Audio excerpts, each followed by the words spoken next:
All right, Monday, of course, your chance, isn't it? All the big topics to the big man, whatever's on your mind. I don't care if it's the issue of the day or something from left field. My good friend Alan Jones joins me now from Sydney. I've got a racehorse. I'm going to name it after you, and I'm going to call it Forensic Miss. Forensic Miss. What a job you've done. Well, congratulations. It's fantastic. Hey, ain't you kind? Wonderful job. Well, in there with the face mask on, and you had him sweating, and he was listening. I don't quite understand the question. Sorry, would you say that again? I see. I've been briefing too many people, too many politicians on the other side. It's all the questions, to be honest, Alan, that I feel the inquiry, counsel assisting the inquiry, should be asking. And it's the questions that a lot of people on my Facebook page send to me, things to, read this evidence or have a look at this. And when you've got 800 dead in Victoria, people want response. They do. They want someone to take accountability for it all. Well, he pushed the health minister under the bus, and I think she's now buried him. She's virtually saying, I might go under, but you'll come under with me. What she said in her submission, and she's actually said that the terms of reference should be extended. I agree with her. And I think she said, well, it's a question of who you're going to judge, who you're going to believe, me or him. I think they're believing her. Yeah, and it's interesting too, the opposition wrote to the inquiry chair saying that, given the conflict in their evidence now, and obviously now we've got conflicting evidence from Andrew Crisp, who's the head of Emergency Management Victoria, recanting things he had said to a parliamentary inquiry. You now have the head of the Premier's own department, 35-year career veteran in the public service, falling on his sword. Surely this is something where the chair of the inquiry should say, well, look, I'm going to call everybody back. I fundamentally now have a lack of confidence in the testimony given to me, and she wants to run the ruler over it. Well, I think he's got problems all around him. I mean, there are matters now going before the High Court to argue the illegality, unconstitutionality of the curfew. There are now these industrial manslaughter provisions which are going to come into operation, which he introduced, and 700 people are dead. And if there is a result, if that is as a result of bad workplace practices, then those responsible for those bad workplace practices will be liable. And ministers and public servants aren't exempt. It hasn't begun yet for Daniel Andrews, and they are mobilising, as you would know, the party in Victoria against him. He will not be leading at the next election. Oh, absolutely. I mean, he won't be there by Easter would be my assessment, perhaps I agree, even earlier. Yep. The point you make there about industrial manslaughter, and I will have more to say on this in the future, but it has been put to me that ministers were very much encouraged not to remember unless they fall foul of those provisions. Oh, absolutely. That's why they all said, I don't know. I mean, if one of them had admitted liability, then they are culpable for the deaths of 700 people, and bang, they become the victims of the manslaughter provisions, which are very draconian, but he was designed, I mean, they were introduced by Andrews to catch, the big end of town, the corporate world, that don't treat the his left-wing mates properly. Suddenly he's been trapped now in his own, or hoisted, don't they say, on his own petard. On his own petard. On his own petard. Now, I'll tell you who else has been hoisted on their own petard, the World Health Organisation. This statement today from Dr. David Nabarro, fascinating. I think we might have a grab there we can play.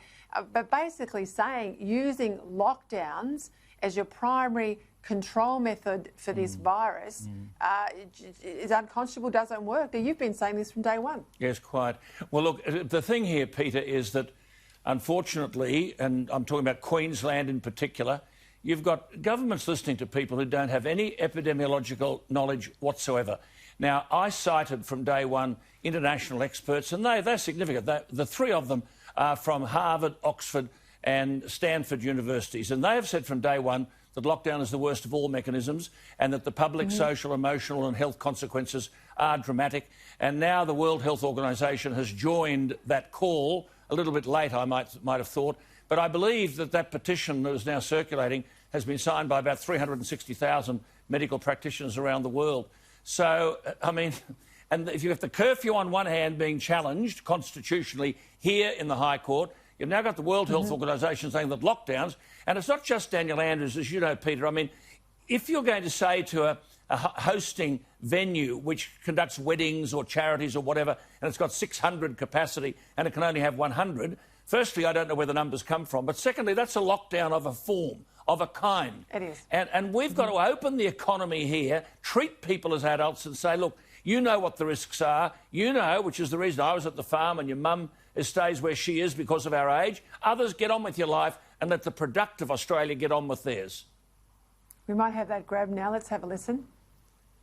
We in the World Health Organization do not advocate lockdowns as a primary means of control of this virus. The only time we believe a lockdown is justified is to buy you time to reorganize, regroup, rebalance your resources, protect your health workers who are exhausted. But by and large, we'd rather not do it. We really do appeal to all world leaders. Stop using lockdown as your primary control method. Develop better systems for doing it. Work together and learn from each other. But remember, lockdowns just have one consequence that you must never, ever belittle, and that is making poor people an awful lot poorer. Well, I suppose... What's really interesting here, though, is that Victoria's numbers now, Alan, are about where New South Wales were a month ago, and they have a crack contact tracing system. So there was confidence in the government that they could, deal with outbreaks but keep the economy going.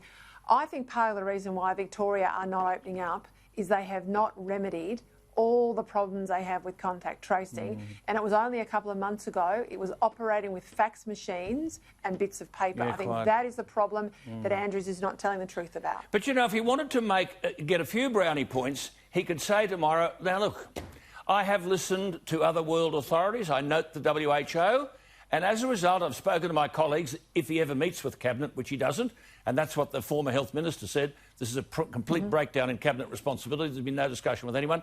But he could say to Victoria, therefore, we are going to review this whole question of lockdowns and curfews, and this X and Y will happen. That's what a good leader would do. As John Milton Keynes said, when you get new advice, you get a new opinion. So this is the advice. I mean, I'm not giving myself any brownie points here, but I've been saying this, as you know, Peter, for months and months. But my problem is, and your problem, we read the views of other people. And these were international authorities. He's ignored all of those and listened to a few pedestrian people who've told him what he wants to hear. Yeah, there's another sort of bit of history too. I was watching the Nixon movies on the weekend, a Nixon movie about the Nixon tapes that occurred after he left office. Yes. It's not the crime, mate, it's the cover-up. Alan Jones. It is. It's not the crime, it's the cover-up. Cover-up. Right. Good on you, Pete. All the best. Bye-bye. Bye-bye.